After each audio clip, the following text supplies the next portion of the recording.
برادران اسلام، محترم سامعین، جس کو حضور اقدس صلی اللہ علیہ وسلم نے اس حالت میں دیکھا کہ اس کا چہرہ خنزیر کی طرح ہے اور باقی جسم گدھے کی طرح ہے اور سانپ بچھو اس کو لپٹے ہوئے ہیں، اس کے بارے میں آپ صلی اللہ علیہ وسلم نے فرمایا کہ یہ وہ عورت تھی جس کو جھوٹ بولنے اور چغلی کھانے کی وجہ سے عذاب ہو رہا ہے۔ آپ حضرات جانتے ہیں کہ یہ دونوں گناہ صرف عورتوں کے ساتھ خاص نہیں ہیں، بلکہ اگر مردوں کے اندر بھی یہ گناہ پائے جاتے ہیں تو ان کی بھی پکڑ ہوگی اور ان پر بھی عذاب ہوگا۔ بھائیو اور بہنوں، ایک گناہ ہے غیبت اور ایک گناہ ہے چغلی۔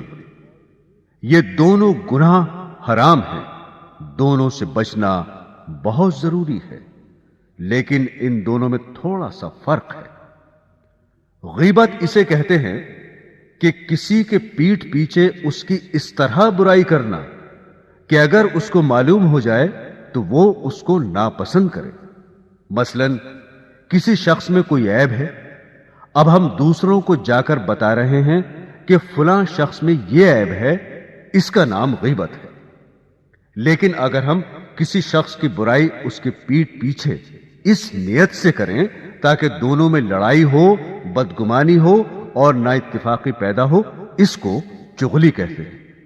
اور چغلی کا گناہ غیبت سے بڑھ کر ہے، اس لیے کہ غیبت میں تو صرف دوسروں کی برائی مقصود ہوتی ہے، لیکن چغلی میں تو برائی کے علاوہ یہ بھی مقصود ہے کہ ان دونوں کے درمیان لڑائی ہو اور ان دونوں کے درمیان جو دوستی اور محبت کا تعلق ہے وہ ختم ہو جائے۔ مثلا ساس نے بہو کی باتیں سسر کے سامنے یا اس کے شوہر کے سامنے لگائیں، اب شوہر بیوی سے خفا ہو رہا ہے اور سسر بھی بہو سے بدگمان ہو رہا ہے، یہ چغلی ہے اور حرام ہے۔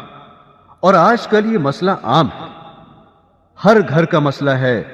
ایک گھرانہ جو ساس، بہو، سسر اور شوہر ان چاروں افراد پر مشتمل ہے، لیکن چاروں ایک دوسرے سے کٹے ہوئے ہیں، اس لیے کہ چاروں اس چغلی کی مصیبت میں مبتلا ہیں اور ہر ایک دوسرے کی چغلی اور بدگمانی میں لگا ہوا ہے۔ اس کی وجہ سے گھر کا نظام درہم برہم ہو گیا، گھر کا سکون غارت ہو گیا اور آخرت میں بھی اس پر بڑا عذاب اور وبال ہے۔ اس پر ایک چغل خور کا قصہ یاد ہے۔ ایک شخص نے بازار میں دیکھا کہ ایک شخص اپنا غلام بیچ رہا ہے اور یہ آواز بھی لگا رہا ہے کہ یہ بہت اچھا غلام ہے، اس کے اندر اس کے علاوہ کوئی اور عیب نہیں ہے کہ یہ کبھی کبھی چغلی کھاتا ہے۔ کسی شخص نے یہ آواز سنی، اس نے سوچا کہ اس میں تو کوئی عیب نہیں ہے اور چغلی کھانا تو عام سی بات ہے، اس میں کیا خرابی ہے، اس غلام کو خرید لینا چاہیے۔ چنانچہ اس نے سودا کر کے وہ غلام خرید لیا اور اپنے گھر لے آیا۔ کچھ عرصے تک تو وہ غلام ٹھیک ٹھاک کام کرتا رہا، اس کے بعد اس نے اپنا رنگ دکھانا شروع کیا۔ چونکہ چغل خوری کے اندر وہ ماہر تھا، اس لیے اس نے چغل خوری کے اندر اپنا کرتب دکھلایا اور سب سے پہلے وہ اپنی مالکہ کے پاس گیا اور اس سے جا کر کہا کہ آپ کے شوہر جو میرے آقا ہیں وہ کسی اور عورت سے تعلق رکھتے ہیں اور اس کے پاس آتے جاتے ہیں، اور عنقریب وہ آپ کو چھوڑ کر اس سے شادی کر لیں گے، اور میں آپ کی خیر خواہی کے لیے بتا رہا ہوں، کسی اور کو مت بتانا۔ یہ باتیں سن کر وہ بیوی بہت گھبرائی اور پریشان ہوئی۔ پھر خود غلام ہی نے اس کی پریشانی کا علاج بتایا کہ مجھے ترکیب آتی ہے، تم اس پر عمل کر لو۔ وہ یہ کہ جب تمہارے شوہر سو جائیں تو تم اس طرح سے ان کی داڑھی کے ایک دو بال کاٹ کر اپنے پاس رکھ لینا، پھر دیکھنا کیا ہوتا ہے، پھر وہ ہمیشہ تمہارے ہو کر رہیں گے، کبھی دوسری عورت کی طرف نظر نہیں اٹھائیں گے۔ عورت نے جواب دیا کہ یہ کیا مشکل کام ہے، یہ تو میں آج ہی کر لوں گی، خدا نہ خواستہ کل کو کچھ اور ہو گیا تو کیا ہوگا۔ اب وہ غلام آقا کے پاس آیا اور اس سے کہا کہ تمہاری بیوی کے دوسرے مردوں سے ناجائز تعلقات ہیں اور عنقریب وہ آپ کو خیر بات کہنے والی ہے، اور اس نے یہ تہیہ کر لیا ہے کہ وہ آج رات آپ کو اس طرح سے ذبح کرے گی۔ اگر آپ کو میری بات کا یقین نہ ہو تو آپ جھوٹ موٹ سو کر دیکھنا، اور گلا نہ کٹ جائے تو مجھے بتانا۔ چنانچہ وہ آقا جا کر جھوٹ موٹ سو گیا، اور ادھر بیوی اس انتظار میں تھی کہ کب ان کی آنکھ لگے تو میں اپنا کام کروں۔ میاں کو نیند کہاں آتی، اس لیے اس نے مصنوعی خراٹے لینا شروع کر دیے۔ اب تو بیوی کو یقین ہو گیا کہ میاں صاحب کو نیند آ گئی، فوراً اس طرح لے کر پہنچی، اور ابھی ہلکا سا اس طرح گلے پر رکھا ہی تھا کہ آقا نے فوراً آنکھ کھول دی اور بیوی کو پکڑ کر کہا، اچھا تو تم مجھے ذبح کرنا چاہ رہی تھی۔ غصہ تو پہلے ہی آ رہا تھا، اس آقا نے اس طرح سے بیوی کو ذبح کر دیا۔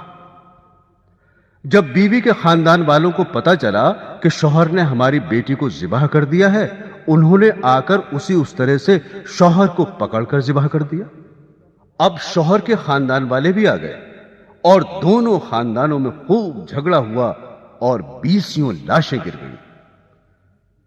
تو محترم سامعین، آپ نے دیکھا کہ اس غلام نے ذرا سی چغلی سے کس طرح سے دونوں خاندانوں کو تباہ کر دیا۔ اسی لیے اس چغلی کو شریعت نے حرام قرار دیا ہے۔ اب چاہے ہر جگہ چغلی قتل نہ کرائے، مگر دل تو پارا پارا ہو ہی جاتے ہیں۔ اور یہ چغلی کرنا اور کان بھرنا جس طرح گھر کے افراد کے درمیان ہوتا ہے، اسی طرح گھر کے باہر کے افراد میں بھی ہوتا ہے۔ مثلا دوستوں میں، رشتہ داروں میں، اہل تعلقات میں یہ چغلی کھائی جاتی ہے، اور کسی کے صرف بتانے پر پورا یقین کر لیتے ہیں کہ واقعتاً اس نے ایسا کیا ہوگا، جبکہ اس طرح سنی سنائی باتوں پر بلا تحقیق یقین کرنا بھی جائز نہیں۔ بہرحال یہ چغلی اتنی بری چیز ہے، اس سے بہت زیادہ بچنا چاہیے۔ بہنوں اور بھائیوں، اس چغلی کے ساتھ دوسرا گناہ جو حضور اقدس صلی اللہ علیہ وسلم نے ارشاد فرمایا وہ ہے جھوٹ بولنا۔ آپ حضرات جانتے ہی ہیں کہ جھوٹ بولنا کتنا بڑا گناہ ہے، اور چغلی کے اندر جھوٹ کا ہونا لازمی ہے، اس لیے کہ جھوٹ کے بغیر چغلی کیسے چلے گی۔ اور جس طرح آج ہمارے معاشرے میں چغلی عام ہے، اسی طرح جھوٹ بھی عام ہے۔ ہر میدان میں جھوٹ کا ایک نا ختم ہونے والا سلسلہ ہے۔ اب جعلی سرٹیفکیٹس اور جعلی سندیں بنائی جا رہی ہیں۔ پیسے دے کر انجینئر کی سند لے لو، وکالت کی سند لے لو، جھوٹی سند تیار ہے۔ جھوٹے کاغذات پر ملازمتیں اختیار کی جا رہی ہیں۔ یاد رکھیں، ان تمام صورتوں میں جھوٹ بولنا، لکھنا، بتانا سب حرام ہے اور سخت گناہ ہے۔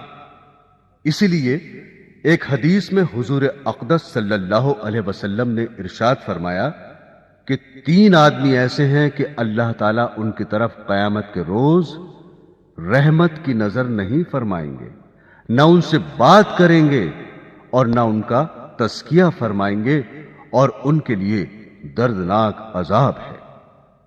ایک آدمی وہ ہے جو حالت سفر میں ہے اور اس کے پاس ضرورت سے زیادہ پانی موجود ہے۔ دوسرے مسافر کو پانی کی ضرورت ہے اور وہ اس سے پانی طلب کرتا ہے، مگر یہ پانی دینے سے انکار کر دیتا ہے۔ اس شخص کے لیے یہ عذاب ہے۔ البتہ اگر پانی ضرورت کے مطابق ہے تو پھر انکار کر دینا جائز ہے، اس میں کوئی گناہ نہیں۔ دوسرا شخص جس کو یہ عذاب دیا جائے گا وہ تاجر ہے، جو خریدار کو یہ کہتا ہے کہ میں نے یہ چیز اتنے میں خریدی ہے اور تمہیں اتنے میں فروخت کرتا ہوں، اور اس پر قسم بھی کھا لے، حالانکہ وہ جو قیمت خرید خریدار کو بتا رہا ہے اس نے اس قیمت پر وہ چیز نہیں خریدی۔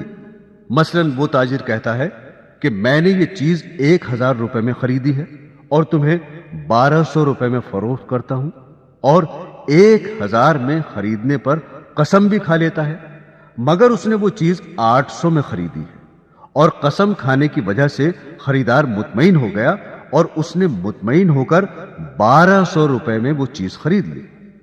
اگر خریدار کو یہ معلوم ہو جاتا کہ اس نے یہ چیز 800 روپے میں خریدی ہے تو وہ کبھی بھی اس کو 1200 روپے میں نہیں خریدتا، لہذا اس نے جھوٹی قسم کھائی، اور اس جھوٹی قسم پر یہ عذاب ہے۔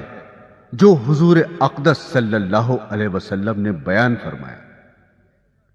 تیسرا وہ شخص ہے جو احسان کر کے جتلاتا ہے، اس کو بھی یہ عذاب ہوگا کہ اللہ تعالیٰ قیامت کے روز اس کی طرف نظر رحمت نہیں فرمائیں گے، اور نہ اس سے بات چیت فرمائیں گے، اور نہ اس کا تزکیہ فرمائیں گے، اور اس کے لیے دردناک عذاب ہوگا۔ بعض لوگوں میں احسان جتانے کی بری عادت ہوتی ہے، وہ اس گناہ سے بطور